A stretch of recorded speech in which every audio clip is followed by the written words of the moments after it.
In the last 3 days before leaving this world, I decided to get along well with Eleanor and be the perfect husband she desired. I stopped the endless quarrels with her over the white moonlight in her heart. On the first day, she snorted coldly, "At least you know better. Things would have been easier if you'd been like this all along." On the second day, her gaze was complicated, her voice thick with confusion. "Ethan, why aren't you angry?" I smiled faintly. "Isn't this what you were expecting?" 1. Before reconnecting with the system, Eleanor had been giving me the cold shoulder for a week. "Host, you finally decided to leave." The system's voice carried a hint of schadenfreude. I didn't blame it. Back when I successfully completed Eleanor's route and decided to stay here, the system had earnestly tried to persuade me otherwise. Based on years of experience, everyone who stayed never came to a good end. But back then, I was far too confident in the unshakable bond between Eleanor and me, and firmly refused its warning. Now, I smile bitterly. How much time do I have left? 3 days at the earliest. I nod, resolving to cherish these final days with Eleanor. After the system left, I took the initiative to pull out my phone and call Eleanor. This was our first contact in quite some time. The calls kept getting hung up repeatedly, yet I mechanically kept redialing. Finally, Eleanor's irritated voice came through. "Ethan Hunt,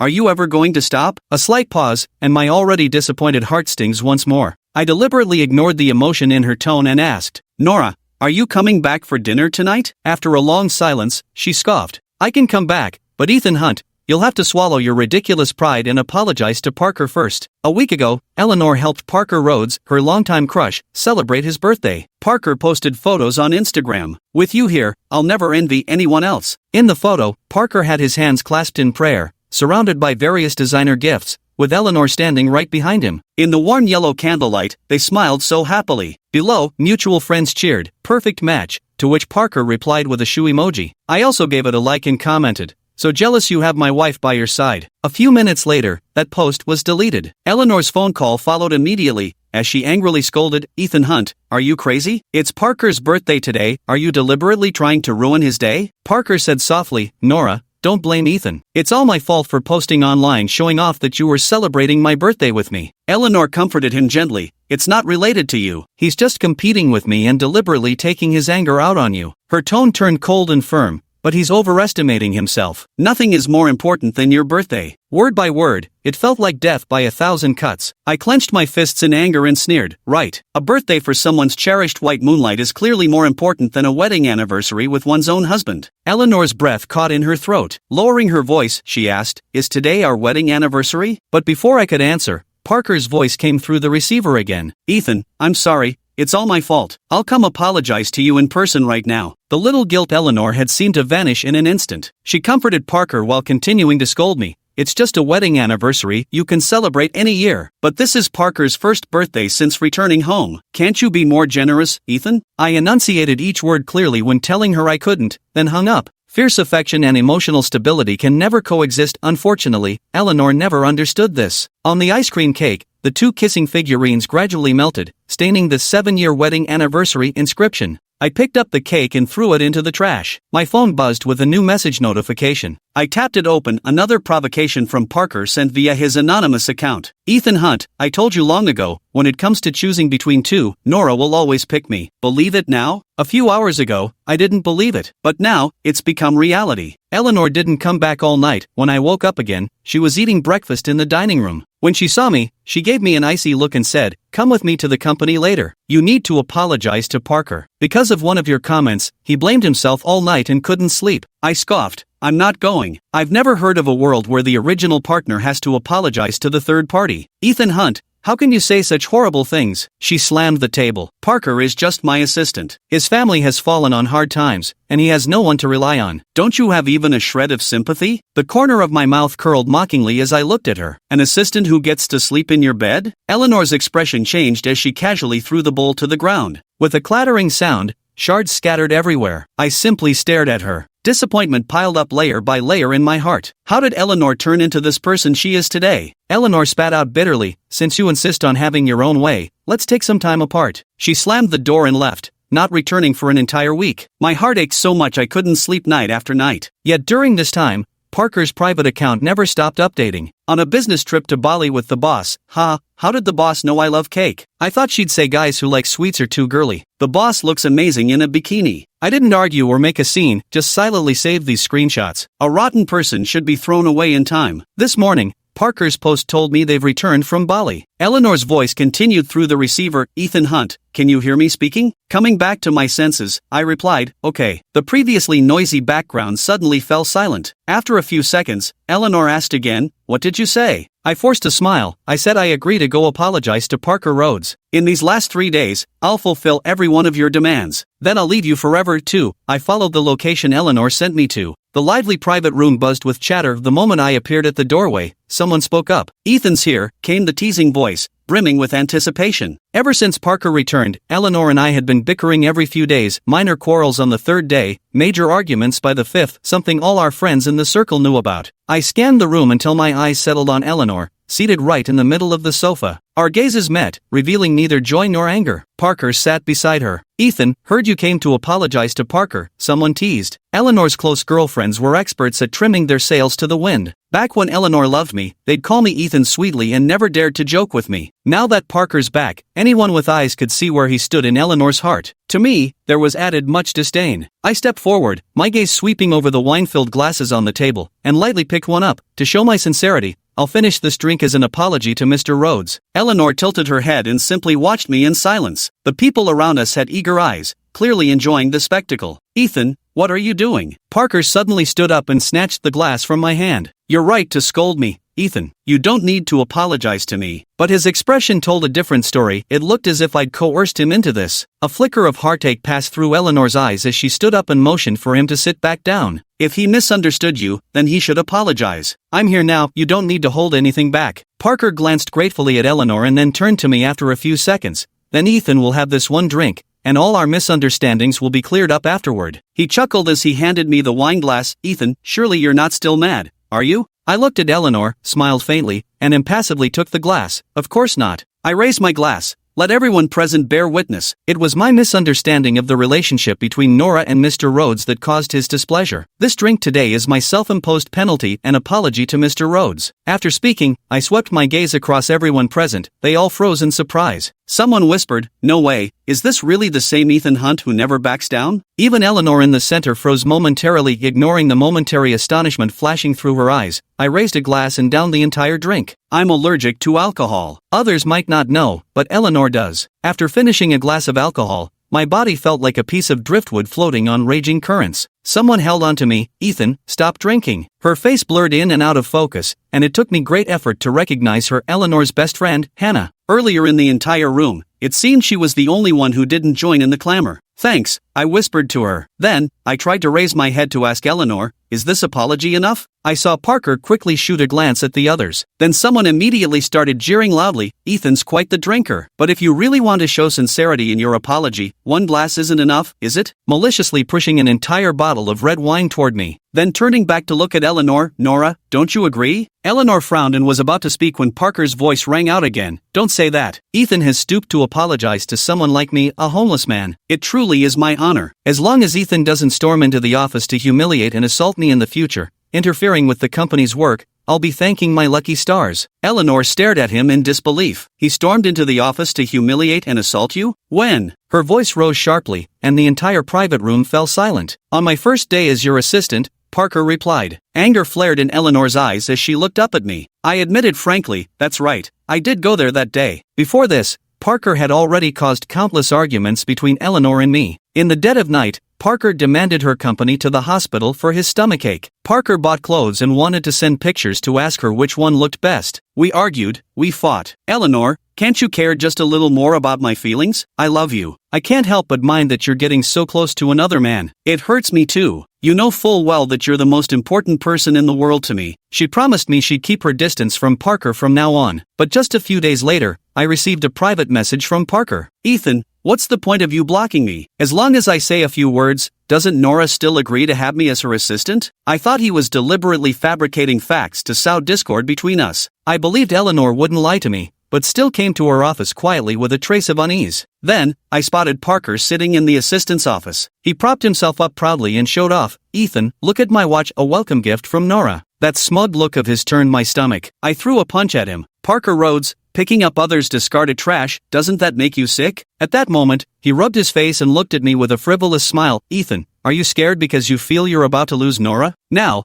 Parker touched the unharmed side of his face and said, "Ethan only punched me once that day." As a grown man, taking one punch is no big deal, as long as Ethan can vent his anger. Eleanor, upon hearing this, glared at me with a darkened face. The fury in her eyes seemed ready to devour me whole. "I thought you were just being overly possessive, Ethan Hunt, and couldn't accept Parker's return for the moment. But I never expected you to have become someone who lashes out in rage and randomly beats others." A voice cold as ice, devoid of any pity. "Frankly, making you drink this entire bottle would still be letting you off easy." I looked up at her in shock. "This is how you see me?" Eleanor scoffed lightly. "Actions speak louder than words. You know I can't drink." I stared firmly at her. Eleanor scoffed. "Then why are you here today?" Her gaze drifted toward the door behind me. "If you're not here to apologize, you can leave right now." My heart felt as though pierced by countless needles, gripped by invisible hands so tightly I could barely breathe. I was surprised to find that before coming here, I had clearly made preparations to leave this world. Yet somehow, a glimmer of hope still lingered in my heart. Perhaps it was all just a misunderstanding? Perhaps she still loved me. But alas, that bottle of wine crushed those last remaining sparks of hope. "Eleanor, I won't love you anymore." I smiled at her. "If I drink this bottle of wine, will you come home with me?" Parker also looked up at her. Eleanor's eyes showed neither joy nor anger as she said slowly, "The person you should apologize to is Parker, not me." Ethan Hunt, adults should be responsible for their own actions. I swallowed the bitterness in my throat and nodded, "Okay." But the next second, the whiskey bottle was snatched from my hands. "Ethan, a whole bottle could kill you." It was Hannah. Eleanor pursed her lips, ignoring her, and looked straight at me. "Ethan Hunt, the choice is yours, I won't force you." My heart had long been shattered into pieces, yet strangely, I didn't feel any pain at this moment. "I'll drink it,"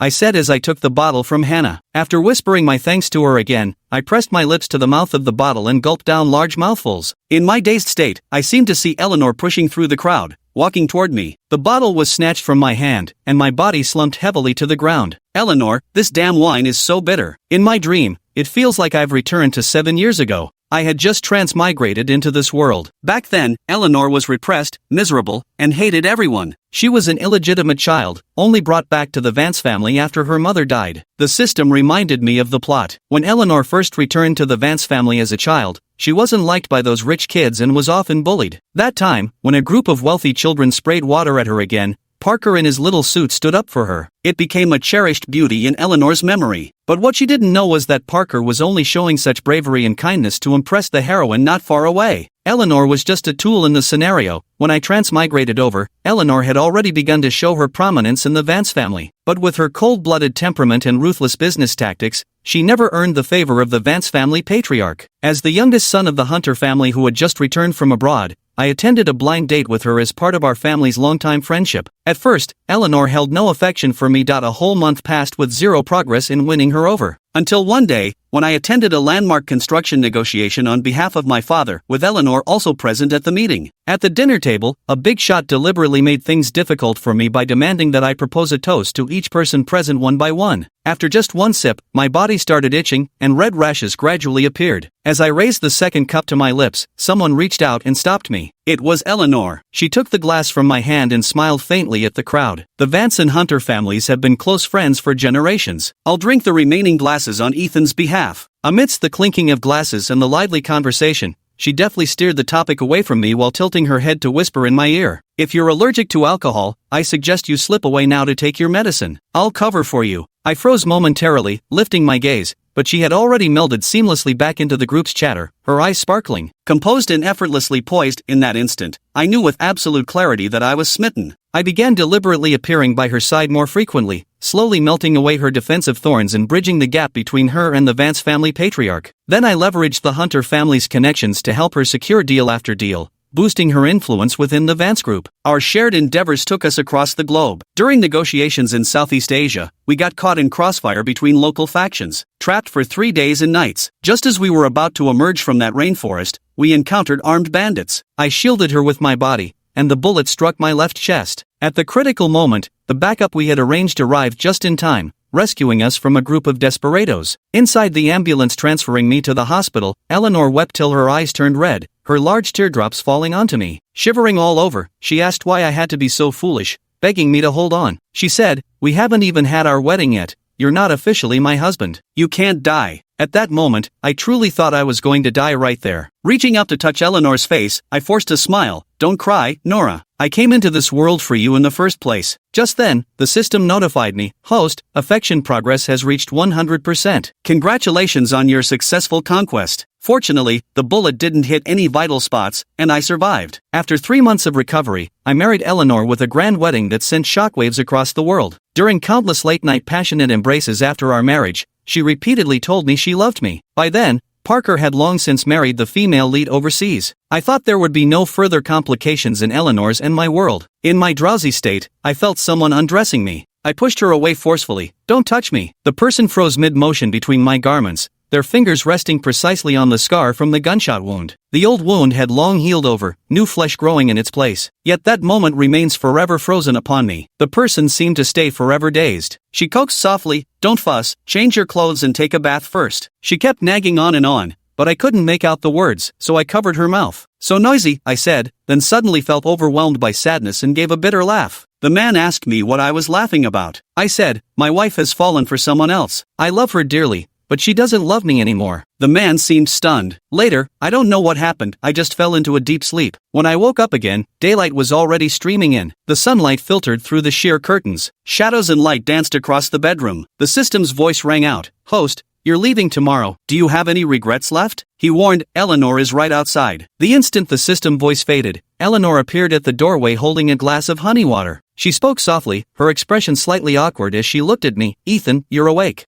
I didn't take the glass, drinking the honey water directly from Eleanor's hand instead. This kind of intimacy was something we hadn't shared in a long time. After Parker returned, I found Eleanor too dirty and had long since started sleeping in separate rooms. Eleanor's eyes lit up, a smile playing at the corners of her lips. "You know perfectly well you can't handle alcohol, yet you still insist on showing off." Her accusatory tone lingered, though she probably soon remembered that she herself was the instigator of this whole affair. She immediately fell silent, a flicker of guilt flashing in her eyes, as if waiting for my sarcastic retaliation. This had become our most familiar dynamic recently. But my face wore only an apologetic smile. "You're right, I won't do it again." Eleanor looked up at me in astonishment, opening and closing her mouth as if wanting to say something, yet no words came out. I took the initiative to ask, "Nora, could you come with me to see Grandpa today?" She nodded immediately. "Of course, Grandpa's been telling me for ages that he misses you." We went to the supermarket together, walking hand in hand to the health supplement section. I carefully selected one health product after another. From time to time, I'd ask for her opinion. After several rounds of questioning, she laughed helplessly. "Are you trying to move the entire supermarket home?" When I looked over, I realized the health supplements I'd selected had piled up into a small mountain. Eleanor kept teasing, "Looks like we brought the wrong car today. Should have driven a pickup truck instead of the Bentley to haul your trophies back." I chuckled. "Better buy more now, so Grandpa won't run out later." "Come again when you want to buy something later," she replied casually. I smiled but didn't respond, simply lowering my head to continue browsing. Yet somehow, I sensed two pairs of eyes scrutinizing and probing behind my back. I didn't care to dwell on it, choosing to ignore the sensation. After making my selections, I asked Eleanor to call the family butler to collect the health products I'd chosen. We only brought the best 2 items with us. As we walked to the supermarket's underground parking lot, I suddenly exclaimed, "Oh no, I forgot." Eleanor, seeing my panic, quickly asked what was wrong. I immediately opened the car door and stepped out, saying, "I forgot to buy knee and back braces. Grandpa has trouble with his knees and back." Eleanor chased after me from the passenger seat, grabbed my hand, and smiled helplessly. "The weather is still so hot now, where would you even need knee and back braces?" I shook my head. "You'll need them when it gets cold." Without heeding her objections, I continued walking toward the supermarket entrance. Eleanor caught up and kept pulling at me. "Ethan, what's the hurry?" She was smiling gently, yet I sensed deep apprehension beneath her eyes. "Let's come buy the knee pads and back brace together in winter, alright?" With that said, she ignored my reaction and forcefully dragged me back to the car. "Eleanor, never mind," I sighed inwardly. "We're leaving tomorrow," and I didn't want to argue with her. 6. The car merged back onto the main road, with Eleanor remaining silent the whole time. The quiet atmosphere was tinged with a hint of awkwardness. As I drove, my gaze inadvertently fell upon the car ornament. Eleanor noticed and quickly explained, "Parker changed it last time he rode in the car. I'll swap it back to the original Celtic protection not when we get home." I paused briefly before replying softly, "Don't bother changing it. This bunny is actually quite cute." The yellow light ahead turned red. As I stopped the car, Eleanor tilted her head to look at me, her eyes filled with unspoken questions. "What's wrong?" I asked. She frowned slightly,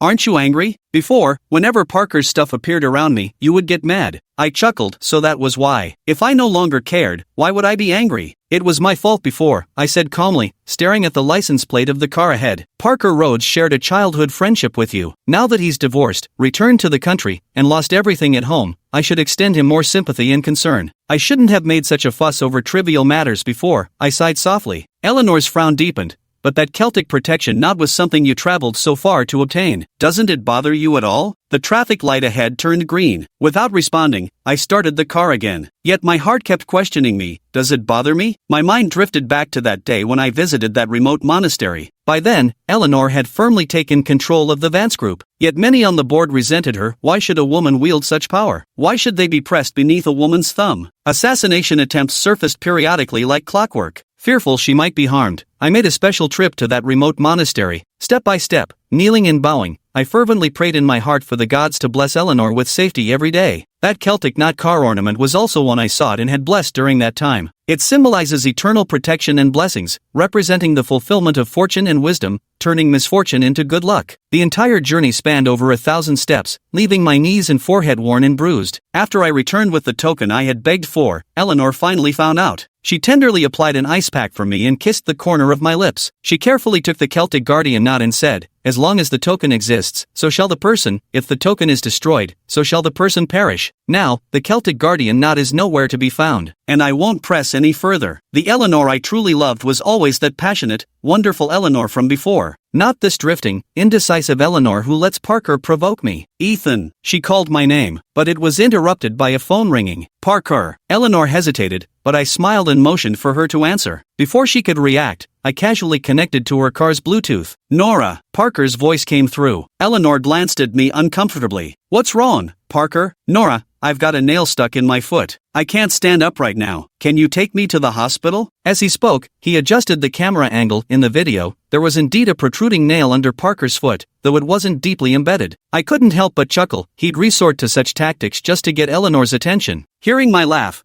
Parker deliberately feigned panic in his voice. "Nora, is Ethan there too? Am I interrupting you too?" He lowered his voice. "I'm sorry, Nora, I didn't mean to. You know I have no family left here. Forget it, I'll handle it myself." Parker in the screen deliberately tried to pull it with his hand, only to hiss in pain. "Don't move, Eleanor rested her hand on the car door handle beside her, instinctively wanting to get out. But the next moment, something seemed to flash through her mind again. She comforted Parker softly. "Ethan and I have something to attend to now, so we can't go over. I'll call Hannah to go instead." I looked at Eleanor in some surprise. The video call had already ended. Eleanor blinked unnaturally. "Why are you looking at me like that?" But before I could respond, a derisive laugh escaped my lips first. So she did know how to refuse after all. So she could see through Parker's little schemes and his intentions. Then what were all those arguments we kept having? All those excuses she kept making? When I didn't answer, she went ahead and called Hannah, asking her to go check on Parker. Hannah fired back, "Honey, I'd help with anything else, but not this. That two-faced man makes me sick. You always sympathize with his plight, but his misery wasn't caused by Ethan. Don't say I didn't warn you. If you keep letting him lead you by the nose like this, sooner or later you'll end up hurting Ethan badly." The system suddenly chimed in. "Host,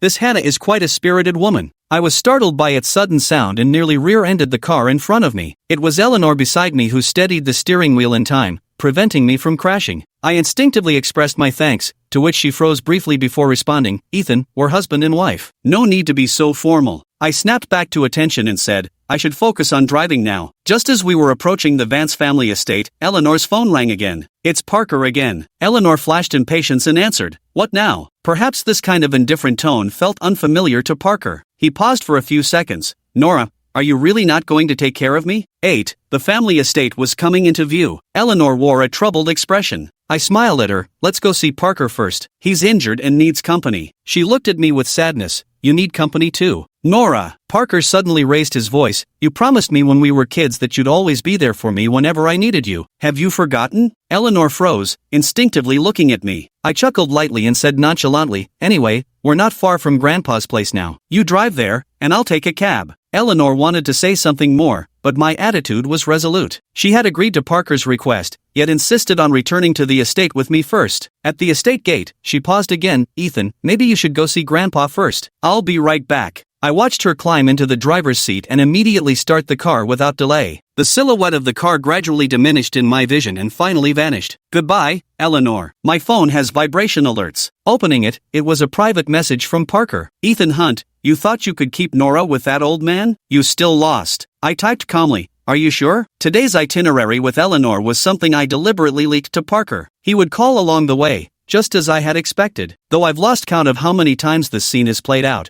I don't mind it happening once more. After I leave this place, I'll add another layer of Eleanor's guilt and regret. Judging from her reaction just now, she still has feelings for me. Perhaps today, if only I speak up, she'll overlook Parker and stay with me. Yet this belated realization sickens me. I'm also curious after today, will she still appear as confident as she does now? Amidst these churning thoughts, Grandpa has already emerged from the manor leaning on his cane. His graying temples glisten in the sunlight, the elder who's shown me the most care and affection in this world. The moment of our final farewell has finally arrived. No one could tell that this kind and amiable old man before us was once a major figure who operated between the business world and its shadowy fringes. Quick, take a good look. Has our Ethan started growing white hairs too? Grandfather asked the butler beside him with a smile. I was left utterly baffled by this remark. The butler chuckled as he explained, the old master was saying how Mr. Hunter is still so young, yet has suddenly developed a fondness for nagging. I laughed helplessly. Tomorrow I would be leaving this world entirely, so I couldn't help but offer a few extra words of advice. Never imagined I'd end up being teased by that old man again. The night grew deeper. Eleanor still hadn't arrived by the time I was about to leave. Grandpa yelled a few curses and immediately ordered the butler to call her over to receive a scolding. The system reminded me, don't worry, host. I've set Eleanor's phone to be unreachable. Sure enough,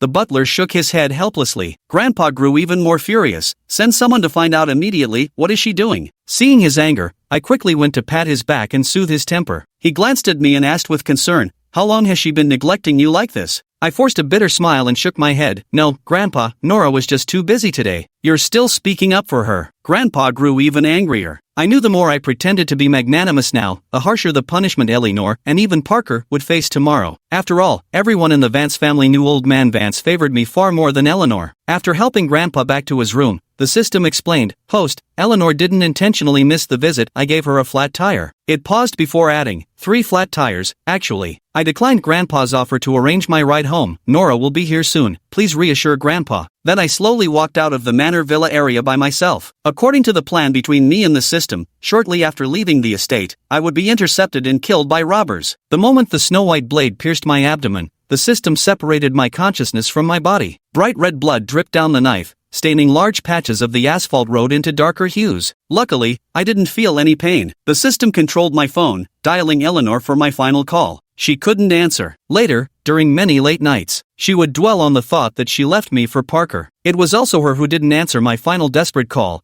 cutting off my last chance at survival. Seeing that things had turned fatal, the robber panicked and fled. Minutes later, my phone began to vibrate. Wifey calling, but no one would ever pick up again. My entire body had been twisted by the robber into a grotesque position, ribs and kneecaps fractured. The robber slashed a dozen more times to eliminate all future trouble. The system couldn't bear it and covered my eyes. Sorry, I arranged this a bit too harshly. I shook my head. It's fine. How else would we make Eleanor suffer lifelong midnight torment? My phone kept vibrating persistently. I stared at it absently, lost in thought. The system said my last day in this world would exist in the form of a soul. 2 hours later, Eleanor followed the phone's GPS to find my corpse. The scene before her completely froze her in place. With trembling hands, Eleanor reached out in disbelief to check for my breath. The hollow absence of sensation sent shivers through her entire body. She collapsed to the ground. The system cursed, "Tisk, what's the use of putting on this regretful act now? Ethan, wake up," she sobbed uncontrollably, tears streaming like a fountain as she reached out to cover my bleeding wound. But there were too many wounds, the blood had long since drained away. Though my soul had already left my body, seeing those gaping knife wounds with flesh turned outward still made my heart ache with recurring pain. Eleanor tried desperately to drag my body toward the hospital. But how could she possibly carry me? "Drive the car over here," she roared. The butler sent by my grandfather to help search for me immediately drove the car to Eleanor's side, only to gasp sharply upon seeing me beside Eleanor. How could the young master be injured this badly? The system and I sat in the back seat,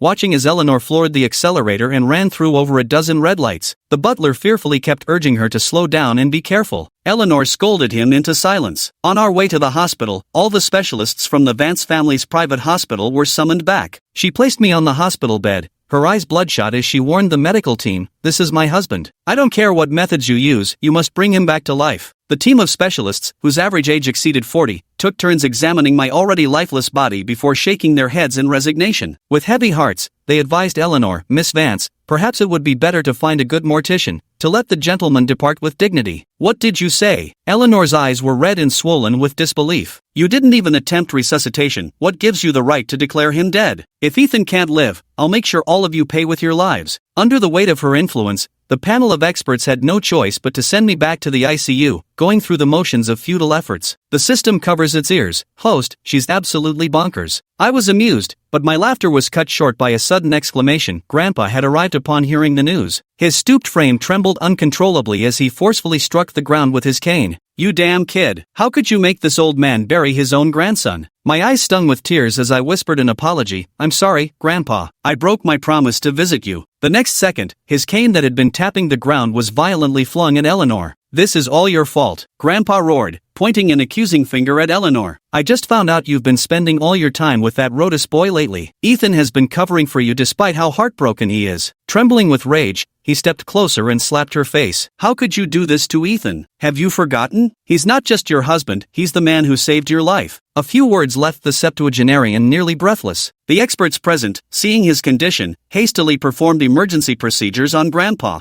Eleanor collapsed to the floor, her vacant gaze fixed on me lying in the hospital bed as tears streamed down her face. "I thought you would never leave me. Ethan, I was wrong. I regret it. Please wake up and talk to me, won't you?" Dead silence filled the ICU, broken only by the drip of N4. Her anguished plea echoed back, unanswered. 11. Eleanor's POV. My phone was unlocked effortlessly by Eleanor. The passcode was our wedding date. Her hand trembled as she lit up the screen where Instagram's direct message interface appeared first. With just one glance, Eleanor felt as if struck by lightning, frozen in place, her eyes brimming with shock. She slowly scrolled through the screen. Every single provocation and insult Parker had hurled at me over the past few months unfolded before her eyes, one word at a time. In that instant, Eleanor's world seemed to collapse completely. She watched helplessly as the indulgence she had once shown Parker transformed into countless venomous snakes and scorpions, biting into her husband's flesh. The WeChat vibrated. Eleanor switched to the WeChat interface. It was a message from my private doctor, Mr. Hunter. "Why haven't you come for your follow-up recently?" She scrolled up and soon saw my diagnosis for severe depression. Diagnosis notes: extremely low mood, lethargic, frequent feelings of helplessness and despair, thoughts of seeking release through ending life, noticeable sleep disturbances.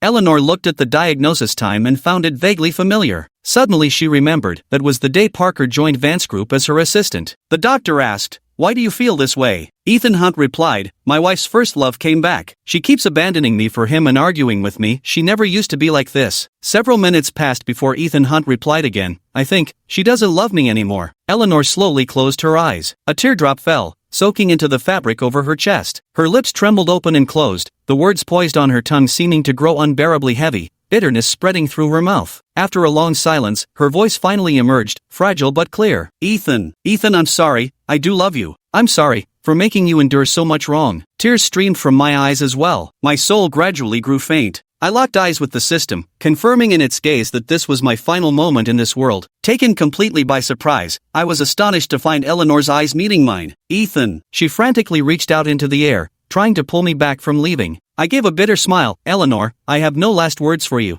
and neither do I accept your apology." As the words fell, within Eleanor's shattered gaze, my spectral form completely dissipated. When I awoke again, I was in a hospital bed. The orphanage matron cried tears of joy, "Ethan, you're awake." She had no time to talk to me and rushed off to call the doctor. It was then that I remembered, in my original world, I had died saving someone. My soul arrived at the Time-Space Travel Management Bureau. The director told me that everyone who died while saving others would get one chance to be reborn. As long as I completed the mission assigned during the time travel, I could be reborn in my original world. In the real world, people often call this a medical miracle. My time travel mission is to win over the obsessive supporting character, Eleanor. After recovering and being discharged from the hospital, I returned to the orphanage to continue serving as its deputy director. I was abandoned here right after birth, grew up here, and now stay to accompany more children as they grow. At night, after all the children had fallen asleep, I brewed a pot of tea and had my final casual chat with the system in the courtyard. "Host, Parker Rhodes is dead." "Ha?" I was somewhat surprised. "Why?" "Those robbers already had blood on their hands. With just a little nudge from the system, they spilled Parker Rhodes' name when Old Man Vance hauled them back in."